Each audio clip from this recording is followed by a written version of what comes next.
राज्य के प्रख्यात पर्वतारोही और फोटोग्राफर अमित शाह का निधन हो गया है। बताया जा रहा है कि देर रात उनकी तबीयत अचानक बिगड़ गई थी। उनको इलाज के लिए अस्पताल ले जाया गया, जहां उनका निधन हो गया। शाह प्रख्यात फोटोग्राफर के साथ ही पर्वतारोही और ट्रैवलर भी थे। उन्होंने एस्ट्रो ट्रेल को नई पहचान दी थी। अमित शाह जाने माने यूट्यूबर भी थे। उनकी एक ही पोस्ट पर 4 मिलियन तक व्यूज आते थे। फेसबुक, इंस्टाग्राम में उनके हजारों फॉलोअर्स थे। अमित शाह की फोटोग्राफी के लिए केवल राज्य और देश में ही नहीं बल्कि विदेशों में भी उतनी फोटोग्राफी की पहचान थी। राज्य के तमाम विभागों के कैलेंडर में भी उनके चित्रों का प्रकाशन हुआ है। संयुक्त राष्ट्र संघ द्वारा वर्ष 2019 में उनके द्वारा 2017 में खींची गई फोटो को इंटरनेशनल माउंटेन डे के अवसर पर बनाए गए स्पेशल पोस्टर में भी जगह दी गई थी। राज्य उत्तराखंड में नैनीताल जनपद के रामनगर की सरकारी चिकित्सालय में उल्टी दस्त से बीमार 18 माह की एक बच्चे की मौत हो गई। परिजनों ने चिकित्सालय प्रशासन पर इलाज में लापरवाही का आरोप लगाते हुए कोतवाली में तहरीर दी है। प्राप्त जानकारी के अनुसार नगर के खत्याड़ी मोहल्ला निवासी मोहम्मद रिजवान ने बताया कि उसके 18 माह के पुत्र अब्दुल कादिर को शुक्रवार रात से उल्टी दस्त हो रहे थे। शनिवार सुबह 10:30 बजे वह रामनगर के सरकारी अस्पताल में बेटे को भर्ती करने के लिए गए। अस्पताल प्रशासन कभी उसे आधार कार्ड लाने तो कभी आयुष्मान कार्ड लगाने के लिए इधर उधर दौड़ाता रहा। दोपहर 1:15 बजे अस्पताल में भर्ती किया और 1:30 बजे उसके बेटे की मौत हो गई। उन्होंने अस्पताल प्रशासन पर बेटे के उपचार में लापरवाही बरतने का आरोप लगाया। कहा कि यदि समय रहते उसके बेटे को उपचार मिल जाता तो उसकी जान बच सकती थी। मृतक बालक सभासद अजमल का भतीजा था। शाम के समय सभासद गुलाम सादिक सहित परिजनों ने कोतवाली जाकर अस्पताल प्रशासन के खिलाफ तहरीर दी। इधर पीपी मोड पर संचालित चिकित्सालय के प्रबंधक डॉक्टर प्रतीक सिंह ने बताया कि परिजन 12:30 बजे बच्चे को चिकित्सालय लेकर पहुंचे थे। यहाँ चिकित्सकों ने उपचार के बाद बच्चे को भर्ती करने के लिए कहा। इसके बाद परिजन बच्चे को भर्ती करने की प्रक्रिया में लग गए। इसी बीच बच्चे की मां उसे लेकर घर चली गई। उनका कहना है कि बच्चे की मौत घर पर हुई, न कि चिकित्सालय में हुई थी।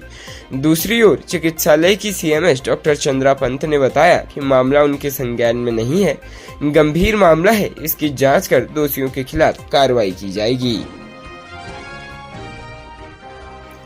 राज्य उत्तराखंड में विकास खंड पोखड़ा के राजकीय हंस महाराज इंटरमीडिएट कॉलेज पोखड़ा में मुख्यमंत्री मेधावी छात्र प्रोत्साहन छात्रवृत्ति परीक्षा देने पहुंचे छात्र छात्राओं को निराशा हाथ लगी। रविवार को परीक्षा केंद्र में ताले लगे होने पर अभिभावकों द्वारा जानकारी जुटाने पर परीक्षा स्थगन होने की सूचना मिली, जिस पर अभिभावकों ने शिक्षा विभाग की कार्यशैली पर नाराजगी जताई और मुख्य शिक्षा अधिकारी को पत्र भी प्रेषित किया। दरअसल उत्तराखंड में मुख्यमंत्री मेधावी छात्र प्रोत्साहन छात्रवृत्ति परीक्षा की तिथि SCERT द्वारा 17 सितंबर को तय की गई थी। शनिवार को मुख्य शिक्षा अधिकारी पौड़ी के माध्यम से सभी जनपद के खंड शिक्षा अधिकारियों को 17 सितंबर की परीक्षा रद्द होने की परीक्षा को 5 किलोमीटर के दायरे में करवाने की व्यवस्था को लेकर पत्र प्रेषित किया गया था। लेकिन विकास खंड पोखड़ा के अंतर्गत किसी भी विद्यालय के छात्र छात्राओं व विभागों को परीक्षा स्थगन होने की सूचना नहीं प्राप्त हुई, जिस पर विकास खंड पोखड़ा के लगभग 60 से 70 छात्र छात्राएं परीक्षा केंद्र पोखड़ा पहुंच गए, जहां पर छात्र छात्राओं सहित अभिभावकों को भी निराशा हाथ लगी। अभिभावक सुशील सुंदरियाल व योगंबर सिंह रावत का कहना है कि सभी अभिभावक 25 से 30 किलोमीटर से गाड़ी बुक कर परीक्षा केंद्र पहुंचे हैं। शिक्षा विभाग परीक्षा स्थगन की सूचना न देने से छात्रों और अभिभावकों को इसका हर्जाना उठाना पड़ रहा है। इस संबंध में मुख्य शिक्षा अधिकारी पौड़ी दिनेश चंद्र गौड़ ने पल्ला झाड़ते हुए गोलमोल जवाब देते हुए छात्रों का परीक्षा केंद्र पहुंचना अभिभावकों की गलती बताई। प्रदेश के अल्मोड़ा जनपद के द्वाराहाट विधायक मदन बिष्ट और कुमाऊं इंजीनियरिंग कॉलेज के निदेशक केकेएस के बीच फोन पर हुई वार्ता के बाद हंगामा हो गया। निदेशक ने विधायक पर कॉलेज कैंपस आवास में आकर गाली गलौज और जान से मारने की धमकी देने का मुकदमा दर्ज करवाया। द्वाराहाट इंजीनियरिंग कॉलेज में बीती शनिवार रात स्थानीय कांग्रेस विधायक मदन बिष्ट और इंजीनियरिंग कॉलेज निदेशक डॉक्टर केकेएस मेर के बीच फोन पर हुई बातचीत के बाद हंगामा हो गया।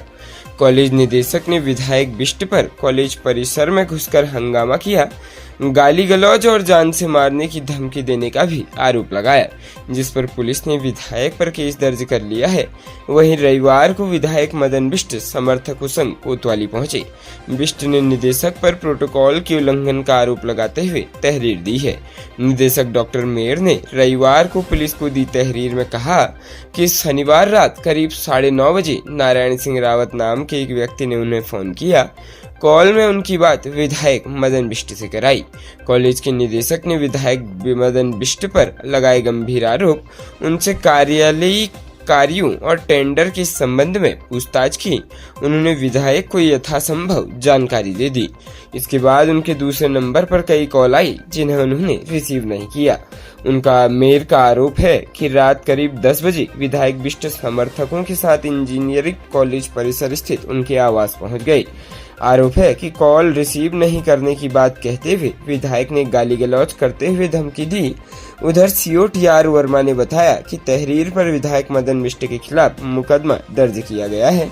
विधायक की तहरीर पर जांच के बाद कार्रवाई की जाएगी।